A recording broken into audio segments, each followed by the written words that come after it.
خلاف کرے گا۔ ہاں ہمیں اندیشہ ہوتا ہے کہ ہم تیرے وعدوں کے مصداق بن سکیں گے یا نہیں، ان کا مصداق بننے کی شرائط پوری کر سکیں گے کہ نہیں۔ یہ کیفیت بندے کی رہنی چاہیے، اللہ تعالیٰ کی مدد سے اور اللہ تعالیٰ کی نصرت سے مایوس کبھی نہیں ہونا چاہیے۔ تو اس کی ایک مثال دی ہے کہ اگر کوئی شخص کسی رسی کے ساتھ کہیں اوپر سے ایک رسی ہے اس کو اس نے پکڑا ہوا ہے، تو تب تک تو یہ کہ تھاما ہوا ہے، یہ اللہ تعالیٰ کے ساتھ ہے نا، حبل اللہ، یہ قرآن جو ہے القرآن حبل اللہ الممدود من السماء الی الارض، اسی طرح امید اللہ سے رکھنا، رجا رکھنا، یہ بھی گویا کہ ایک معنوی رسی ہے کہ جو اللہ تعالیٰ کے ساتھ ہمیں جوڑے ہوئے ہے۔ جب تک یہ رسی رہے گی ہمیں سہارا رہے گا، جب یہ رسی کاٹ دیں گے ہم، وہ امید منقطع کر دیں گے، تو سوائے اس کے اور کیا ہوگا کہ زمین پر رودے منہ گر جائیں گے۔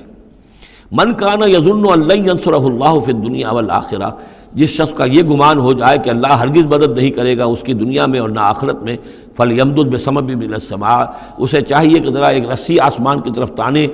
ثم لیقطع، پھر کاٹ دے، اسے توڑ دے، فلینظر هل یذهبن کیدہ ما یغیظ، پھر دیکھے کہ اس سے اس کا جو غصہ ہے اندر کا، اس میں جو مایوسی کی آگ جل رہی ہے اس میں کوئی کمی ہوئی۔ یعنی جب تک وہ رسی ہے کچھ نہ کچھ امید تو رہے گی، تو اس امید جو ہے اللہ پر اور اللہ کی نصرت اور اللہ کے وعدوں پر جو یقین ہے اس کو برقرار رکھو، یہ تمہیں سہارا دے گی۔ وَكَذَلِكَ أَنزَلْنَاهُ آيَاتٍ بَيِّنَاتٍ، اسی طرح ہم نے اتارا ہے اس قرآن کو روشن اور کھلی باتوں کی شکل میں۔ وَأَنَّ اللَّهَ يَهْدِي مَن يُرِيدُ، اور اللہ تعالیٰ ہدایت دیتا ہے جس کو چاہتا ہے، یا اللہ تعالیٰ ہدایت دیتا ہے جو چاہتا ہے کہ اس کو ہدایت ملے۔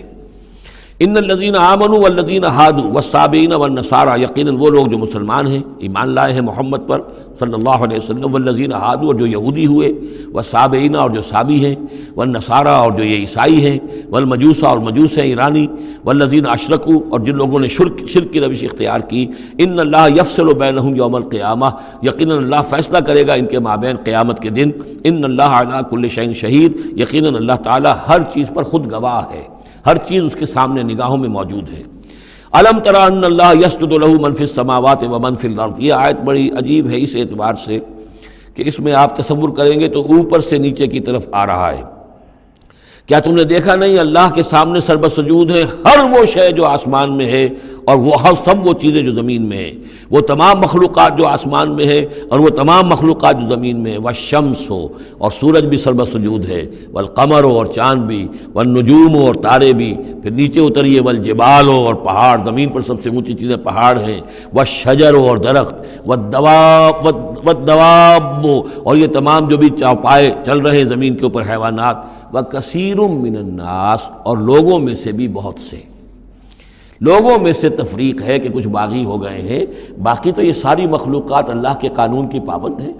قانون تکوینی کے اندر ہے، یہ اللہ کی بندگی کر رہی ہیں، یہ سجدے میں ہے، ہر شے اللہ کے سامنے سربسجود ہے۔ ہاں انسانوں کے اندر بغاوت بھی ہے، انسانوں میں سے کچھ لوگ وہ ہیں کہ جنہوں نے سورج کو پوجنا شروع کر دیا، سورج اللہ کو پوج رہا ہے اور وہ سورج کو پوج رہے ہیں، چاند کو پوجنا شروع کر دیا، درختوں کو پوجنا شروع کر دیا، جانوروں کو پوجنا شروع کر دیا، یہاں تک کہ اعضائے تناسل کو پوجنا شروع کر دیا۔ ہندوؤں کے اندر تو یہ بھی ہے، یہ پوجا ہوتی ہے۔ تو یہ ہے ان لوگوں کی گراوٹ۔ انسانوں میں سے اللہ تعالیٰ جس کو ہدایت دے دیتا ہے، معرفت حاصل ہو جاتی، پھر وہ اسی کے سامنے سربسجود ہوتے ہیں۔ وَكَثِيرٌ حَقَّ عَلَيْهِ الْعَذَابُ، لیکن بہت سے ایسے ہیں کہ جو عذاب الہی کے مستحق ہو جاتے ہیں۔ وَمَن يُهِنِ اللَّهُ فَمَا لَهُ مِن مُكْرِمٍ، اور جنہیں اللہ تعالیٰ ہی رسوا کر دے، ذلیل کر دے، اب اس کو عزت دینے والا کوئی نہیں ہے۔ جنہوں نے اپنے آپ کو ذلیل کیا، مخلوقات کے سامنے جھک گئے، انہوں نے ان کو اپنا معبود بنا لیا، جبکہ اللہ تعالیٰ کے سامنے سب ساری کی ساری